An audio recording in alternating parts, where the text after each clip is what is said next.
All right, and once again we're back, and we're heading into the home stretch of the NBA. Man, the NBA regular season heading into that final stretch.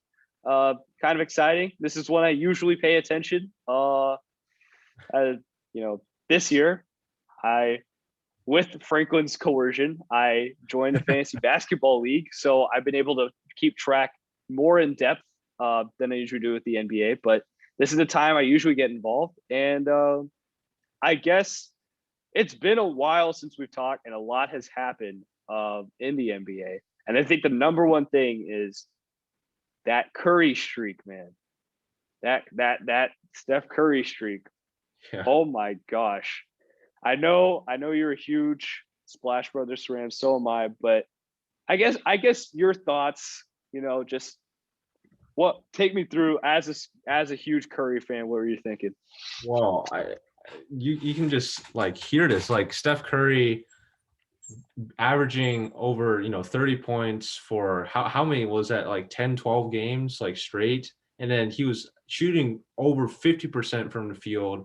I think he was shooting almost 50% from three. He was just going insane, and one of the things is that just these over this like past month, he's literally forced himself in many people's eyes into the MVP conversation. Like, that's how amazing he has been. He's now the NBA's leading scorer, passing Bradley Beal. He's That's something. literally carried the Golden State Warriors every game. I mean, as much credit you can give to Wiggins or Oubre, Kent Bazemore. Draymond. Draymond's the assist man, of course. I mean, you will give Draymond but like you need points to win, of course. And so I'm not going to give any credit to those, secondary players to be. Yeah, I'm going to give it to Curry. I'm going to give all the credit to Curry and yeah. Draymond for facilitating. But yeah, to Steph Curry, he's been amazing. He's been carrying the whole team. He's been winning games. He's been, doing everything for them. And so, yeah, I just literally think he's been amazing. I guess it's too bad to see the streak end, but it was a streak that was, so great to see while it lasted. Something just like, you just have to appreciate the man because I think, yeah, last season he wasn't, he was injured with that hand injury, played a little bit at the tail end of the season, but we haven't seen real Steph Curry totally like unleashed for a while now. So this season it's been crazy, and particularly this last month. Oh wow, it's been great. The whole time I was watching it, I was just like, why did Klay Thompson have to be injured? That I was like, this I is it hyperbole? It might be. This Curry might be like the best individual Curry we've seen, like Steph Curry. We've seen it's up there. It's up there with that 3-9 season. It's like what he's doing as far as just shot creation. It's more than just him coming off of like screens, just running around, like and just shooting the ball. The green screen's kind of messing it up, but like shooting the ball, like catching it and like moving sideways. It's like truly just the way he's creating a shot. It almost in an ISO way, but not really. Like it was just something.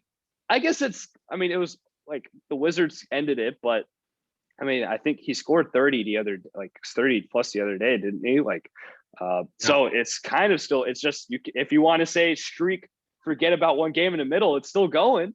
Exactly. But it's just fascinating to, like, he was going to break his own, like Klay Thompson's records for like threes in a game. Like it was just wild to see. I remember I was with some friends, we were watching something else and they're like, dude, check this out. Like Curry's, like, it was against Denver. Oh, we were here for Jamal Murray. And that was like the second game in that streak, right?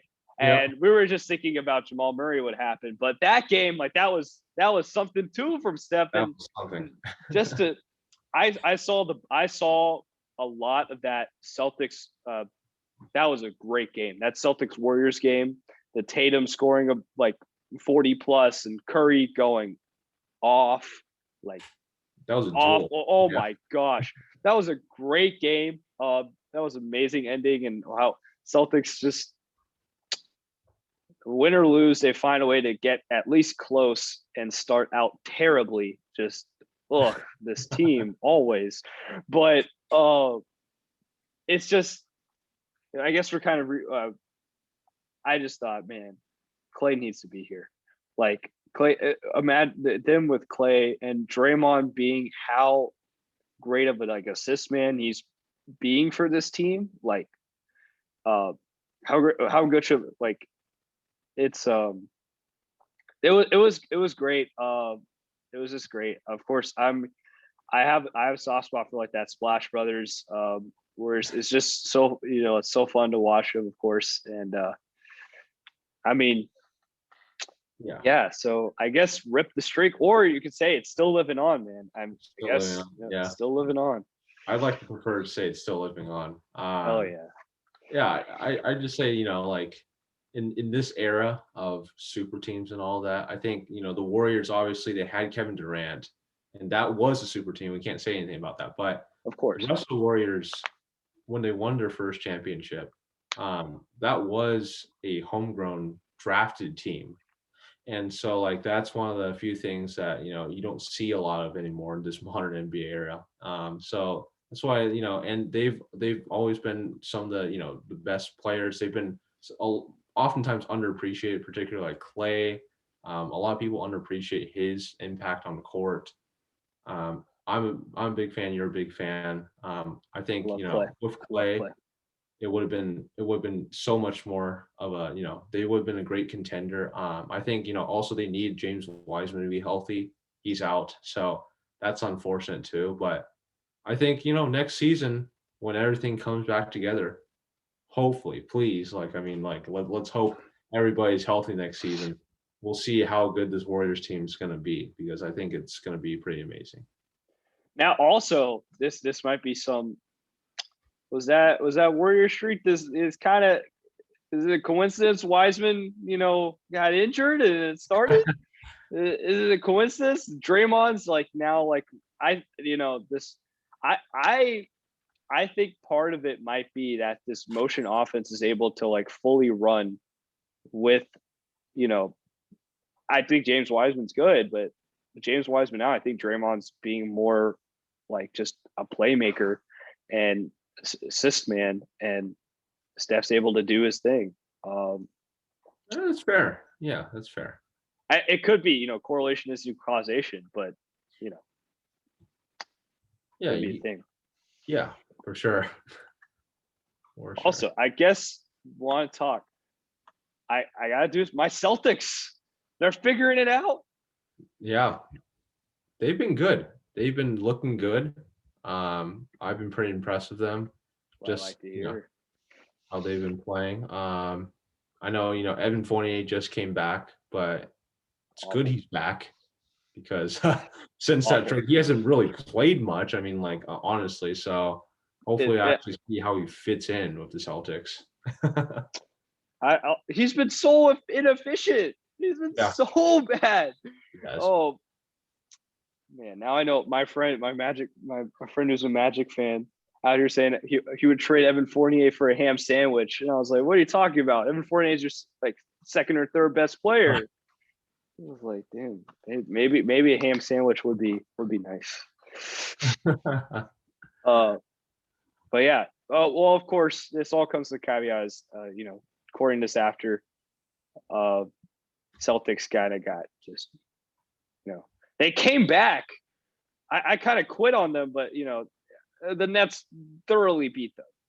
They came back, you might say, but like they do this every time. Like they just start out terribly, and then you get hope, but it's like not really in it unless they're like really, really good down the stretch. But like this was just I didn't have any hope for them after that first. Yeah.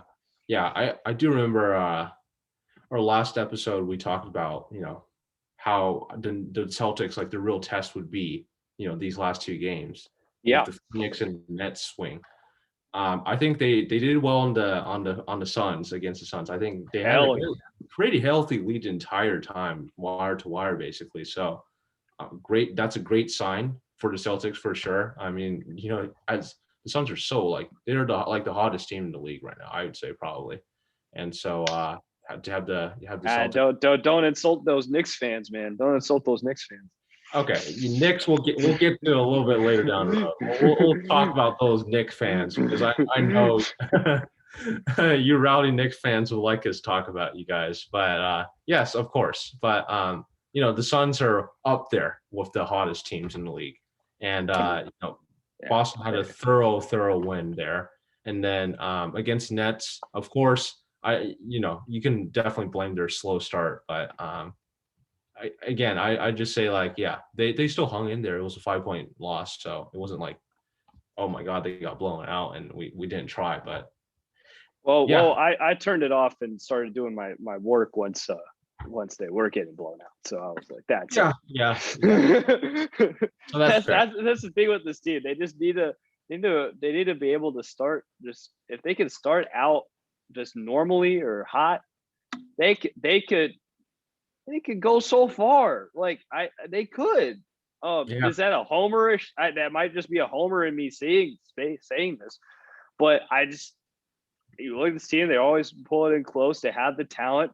If Tatum is able to have super sporadic, super great, and then just and it's super great because you have Jaylen Brown, you have Kemba Walker. I don't necessarily like the way this.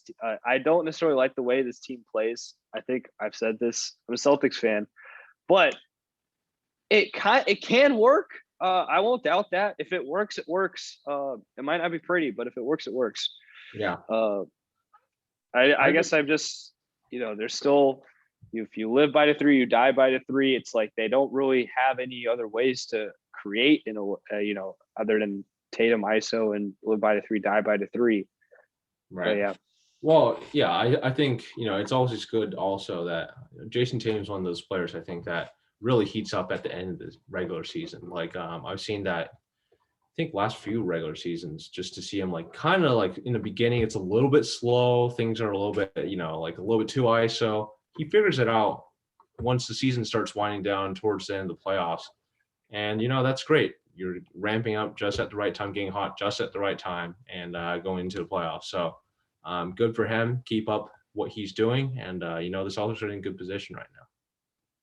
For sure. Well, I guess we should get back to them Knicks, man.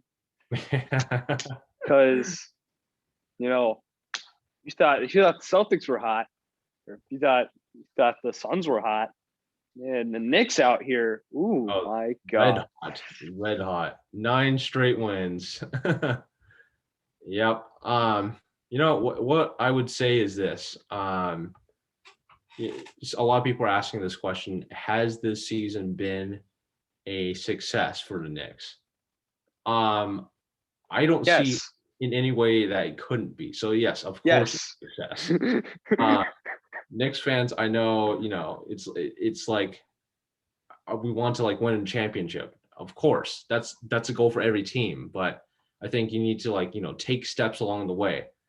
The Knicks, I think basically they've done everything in the right way this season. They've really improved their work ethic, bringing in Tom Thibodeau, working their guys hard, getting the most out of them. They haven't really slowed down, even though it's April. Thibodeau teams usually they play their guys so many minutes. Randall's played the most minutes in the NBA this season. He hasn't slowed down at all. So that means that's a good sign. And that really shows that, they've been doing the most that they can. Their culture is a lot better. Their players are playing their best, I would say. I think, Randall's going crazy. I mean, I could talk a lot about him, but again, he just went transformative into this crazy all-star. You could MVP chanting him in Madison Square Garden. I mean, the big one for us, RJ Barrett. Last season I was oh my God, as much as I like him, he didn't live up to what I thought was the hype at the number 3 pick for Knicks. This season, he's been great. He's been doing wonderful. I think he's really made a leap and he's improved a lot. So just looking at the Knicks situation, they're primed for bigger things in the future. And they've done a great step in like building that first foundational step this season with the right coach. I think with the right front office and with the right players doing the right culture. So congratulations to the Knicks. Congratulations on a 9-win streak. I think you guys are doing well. I think you guys are doing the right step. You know, keep cheering them on. Don't make the expectations like sky high. We're going to the championship this year. That's still not going to happen, unfortunately. But you guys can definitely, you know, make some noise for sure. I think Knicks fans are happy. I don't think there's any. I don't know if there's any Knicks fans that are like, oh well, we need a championship. Like, come on, this has been this is.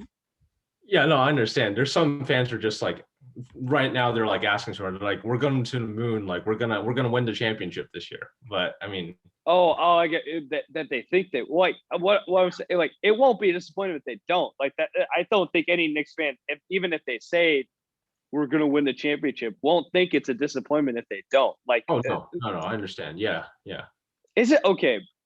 Is it weird for me to say that Julius Randle should be in consideration for being an all pro, like the NBA. all NBA, a forward spot? Is it that crazy? That's not crazy. I don't think that's crazy. Because that's how good he's been playing. Like, well, maybe that's also coupled with a lot of people getting injured. Let's get that caveat first, of course. But with that in mind, still, like, dude is like a great engine for this team. The way he's played, the playmaking, the shooting, like everything, and like the way he's opened it up is RJ shoots threes now. Like what? His whole team is kind of opened up. It's a large part because of how good he's been playing, and I Knicks, this awesome, man. I love Thibodeau. I think Thibodeau. I like him with the Bulls, man. I like that Derrick Rose Bulls.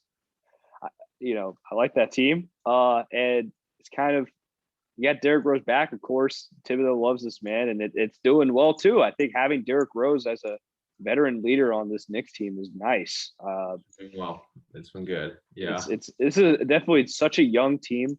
Have you noticed this? I guess this is some pro Duke points, or I guess pro blue blood points. Like they're all like these stars are from Kentucky.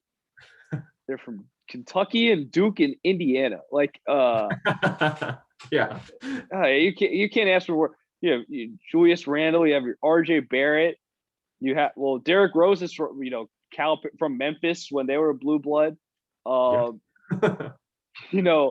got all these 5 stars, like super high recruit college guys that it's able to gel and figure out, right. So I guess that's points for blue bloods, man. Points for schools like Duke. For sure. I just think Tibbs is that guy that that can see if he can actually like make you into a better player, and so he exactly. Hey, you have a coach like Tibbs, he'll take it. This talent, like there's again what I will like when you think about like the highest recruits out of high school, highest recruits out of college, right? It's usually because they have a lot of talent. And if you pair that, I guess you have a lot, like super high amounts of young, like five-star guys, Now I'm in my college bag here, but you have that, and you coach it like with a guy like Thibodeau who could really get the most out of them. I mean, it's gonna be, you can really get this team working hard. This is what you're gonna get, man. This is good for them. Almost like a condescending, patronizing way. Good for the Knicks. Good for the Knicks. Good for the Knicks. Absolutely. Yep. Yeah. I guess any more storylines you're thinking about? I think the Clippers. I guess we've been on the Clippers bandwagon. Clippers feel like still kind of under the radar. Yeah, they have. They've gone 9-1 over the last 10 games. And I'll say this much. They haven't had Kawhi Leonard this entire week. Paul George has been freaking George has been amazing. So no Kawhi Leonard for a week. Right foot soreness. He's going to be evaluated, I think, mid next week. Resting starters. They've been resting a bunch of guys. I think they rested Paul George for a game. But they rested Marcus Morris yesterday. That hurt me so much. Yeah, they're resting like people like bench players. Like they're resting like everybody. Marcus Morris has popped off recently. Like the amount of threes he's been making is quite insane. Yeah. No, I give you that for sure. But 9-1 still. So I think a lot of people have been saying Rondo's arrival has been actually something that's been a story. He has really changed. He's culture trendsetter right there, and really set the Clippers culture straight, and made sure that they're in the right mindset to go for a championship. Actually, work hard towards playoffs and doing well. No more chill days, no more relaxing stuff like that. We're gonna actually focus for that. So good for the Clippers. As a Lakers fan, obviously I don't like the Clippers, but you have to respect the Clippers. That's as much as I'll say, because they are a formidable opponent for sure. Yep. I will say this, like the Clippers, I think I told you about like how I don't necessarily is Kennard that great in the NBA? It's like, well, he's figured it out. He's figured out his niche, he's doing well with the Clippers. And I mean, you were telling me this, and then whenever I watched, I was like, nah, but now when I'm watching, I see it. It's working. I mean, objective stats will also tell you it's working, it's fitting the role. And I love Rondo. I mean, look, Rondo's one of my favorite players. He's awesome. And I think there's definitely, I think, a huge correlation with the fact that Rondo came and now the Clippers are like, they're really clicking. I still, LeBron's got to come back soon. Otherwise, I think the Clippers, I mean, we talked about this, the Clippers, I think just take the West if LeBron ain't back soon. Yeah, it's unfortunate, but I think barring health, for some reason, I don't know if this is just rest purposes or actually, health purposes. If Kawhi's actually got a lingering issue, then they might be, might have to watch out there. But I doubt he has a lingering issue. It's just a bunch of rest, I'm pretty sure. But I don't think so. I think it might be something, because we'll see. But they're definitely, I feel like they're definitely embracing this maybe not embracing, but it's quite under the radar. But I feel like there's been other people that have been talking about how under the radar the Clippers are, to where at some point, how under the radar are you if everyone's talking about how under the radar you are? I mean, they still aren't being like, showered with praise as they were last year. Yeah. I guess that's the thing. Yeah. So. I guess I'll ask you this too. So I was hearing a friend of mine, we were talking about, basketball and he had a theory, and I thought it was kind of fair to say the Nets this year are like the Clippers last year. Oh yeah. So the Nets are this year. Completely agree. I completely agree with that. I think, when you think about it, the Nets have played 7 games together with their big three this entire season. And if you look at, their health currently, KD, he's in and out of the lineup. He's, got that thigh contusion, possibly coming back tomorrow, Sunday. James Harden's got that hamstring thing. And hamstrings, as you know, in football, those things linger. Yep. Linger. And having a setback out indefinitely, like that kind of news, it doesn't sound good. And going to playoffs, I just think the biggest thing why they're like the Clippers is just that no chemistry. That's actually something that people often overlook. But in the playoffs, when things slow down, when you really have to rely on teammates, when the situation gets tight and who's going to take the last shot, when Joel Embiid is eating you up in the interior. Exactly. Crunch time. Are you going to trust your teammates? Who are you going to pivot to? If you don't know and you just make these this all-star list up on paper, it doesn't translate to the real court, a la the Clippers of last year. So I think the Nets, I think, they have an immense amount of talent. They probably still make the Eastern Conference Finals, but can they make it to the finals? Possibly, but they're very vulnerable right now. That's as much I'll say, because they got the Sixers, you got the Bucks. That's also been an under radar team. That's crazy that they crushed the Sixers. They did. Yeah. Oh my God. Crushed them. Yeah. Yeah. So you got these two monsters ready to, beat Brooklyn if they aren't healthy and they're vulnerable. So I mean, and when even if they're not all three in the court, when you've seen James Harden and Kyrie, it's actually James Harden that's kind of the guy that's like the glue. I shouldn't maybe glue guy, like the assist man for sure on this team. And if he's not going to be able to get out there, or he's going to be kind of lingering with this, it's it's definitely worrying. And what I agree with that chemistry point for sure. It's I guess I'm trying to think about this in real time right now. I feel like there is some nuance with the fact that it's no offense to Paul George and Kawhi.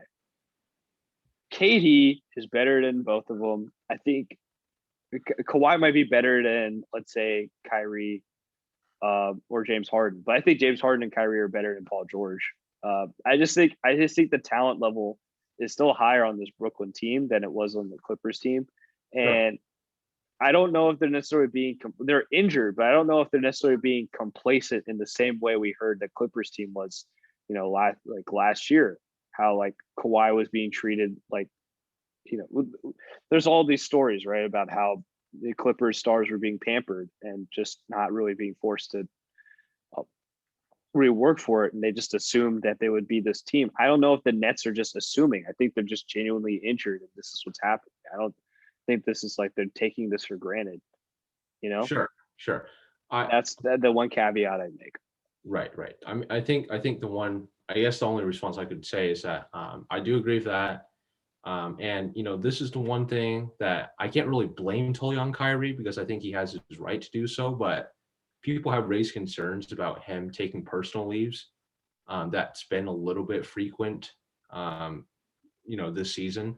I understand, you always have your, personal needs and emergencies. So that's something that you have that, have that privilege to do. But if you're just taking them just because, like, oh, I'm just not going to join a team, and then not communicate with the team beforehand, as news media has reported, that he cuts up access and then doesn't report and doesn't have any communication with the team before or during his leave, that becomes a big problem. So it just becomes like accountability in some ways for some of these players. But again, it's not like something that is going to like with the rest of the team. It's only like with one of them, but he is one of their star players, so that is important for them. So was this about the beginning of the year one? Because I know that happened at the beginning of the year when like Steve Nash was, but did this also happen like recently, like when he's taken these personal days? Is this what's been happening with all the times he's taken leaves? Well, so all the time he's been off the court, it's been injury and personal leaves. So personal leaves, you had that one in the beginning of the year, so that was the lengthier one. But I do remember there were two other instances this season where he's taken personal leaves for about, I think, 2 games each. And so, one was, I think, a family emergency. But it wasn't like him communicating with the team and all that, like during those times. I just heard like it was just very abrupt that he left the team for personal needs, which makes sense. But then it'd be like the Nets are not sure when Kyrie is going to be back for the next game. So basically, they don't know if Kyrie hasn't explicitly told them, I'll be back for this game. So communication wise, it has been a little bit spotty as well. So that's fair, I guess. Yeah. Because I guess I didn't know that part of it. I just think, the way it's kind of, with that in mind, I guess that changes what I'm gonna say, like about to say, or was gonna say. That's fair. Bruh, man, it's quite late. All right. But I just feel like sometimes I was prone to this too. Like I remember when he was with Boston or when he was just saying crazy stuff, I'd kind of like the earth is, just saying whatever and just being outspoken, that and him taking leaves and talking about the media. I think I was very antagonistic towards Kyrie Irving, but the more and more I kind of see it in the nuances, I feel like I'm more pro Kyrie, like getting personal space and like getting personal attention under, like taking this personal. However, like I guess if it is quite abrupt in a way, and like if the team doesn't really know about it or how to plan for it, then it is kind of, or plan around it is kind of rough. But I guess there is some nuance there. But Right. to that point, that is a good counter you made to my like previous thing that I was talking about how it's mostly what's it called, injuries rather than like pampering. But we'll see. It's not pampering. It's just like, one of their stars. It's just that it's a little bit difficult to depend on. Pampering was pampering was not the correct word for sure. Right. So I guess if we want to do this, we can. So I still think, I'll just tell you, if we're thinking the Nets are going to have these problems, then it's either Clippers/Lakers, and then I think it's the Sixers or Bucks. Is that fair to you? That's fair to me. Yeah. Yep. I think Phoenix. I mean Utah without Donovan Mitchell. Do we know when Donovan Mitchell's coming back? I think he's coming back. He might come back like for a few games at the end of the regular season. I believe he'll be back for the playoffs. So he's not going to be missing the rest of the season, but he's not going to be like back next game, I don't think. So, Mitchell's like kind of just like taking this time to heal himself for sure, and also to rest a little bit before he like kind of like rejoins the team and then goes for playoffs. I will say this though, Utah seems like a team that could get poached by a play-in team. Really? Huh. I guess if Steph gets hot, who can Utah stop them? That's a good question. Here's the deal. Can Utah beat okay, this is the actual question. Can the Warriors beat Utah in the 7-game series? So they have to beat them 4 games out of 7. I guess not. Maybe I'm being hyperbolic. If with Donovan Mitchell, then no, right? I guess I'm still the recent the Jabs have been kind of having, They could give them a run for their money, but I don't think they can beat them ultimately. Yeah. Let's see I feel like the plan for as far as the West, it's kind of like the Blazers, Grizzlies, Spurs, and Warriors. It kind of feels like the Pelicans aren't really going to make it in that group. Yeah. But, yeah, I guess it would be the Warriors that would give the Jazz the most run for their money, just because Curry can become like a god. But right. But I guess I should even counter to my own point, right? Even if Curry becomes a god, like the Jazz are known to like shoot an insane amount of threes. Like they're one of the league's 3-point scoring teams in the league. Right. In the association. The association. So I guess that's that's there. Right. There's a lot of factors. I think just seeing a team for 4 games at least, if not 7, up to 7 times within like a span of 2 weeks, that's really tough. That's really tough to like, keep on grinding and beating them time after time, especially if their roster top to bottom is that much better. I think, other than Steph and Draymond for that fact, the Warriors, their team is just unfortunately not that good, not that talented. So Utah's is much deeper. So yeah. Of course. So yeah. So I guess over here we got Sixers Sixers, the winner of the Sixers Bucks, I guess in the, you might say conference semifinals in that East, and then Clippers Lakers would be, I guess, conference finals if that were to happen. But I mean, these standings, quite volatile. Who knows? They are, yeah, very volatile. Depends on how these teams are looking. The Lakers got Anthony Davis back. They still lost to Dallas Mavericks tonight. And the night before. Night before, yeah. So it's been tough.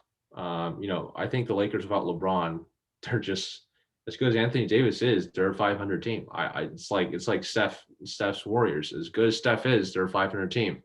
They're exactly 30-30 right now. The Golden State Warriors are. So, you need more than just one impact player on the court.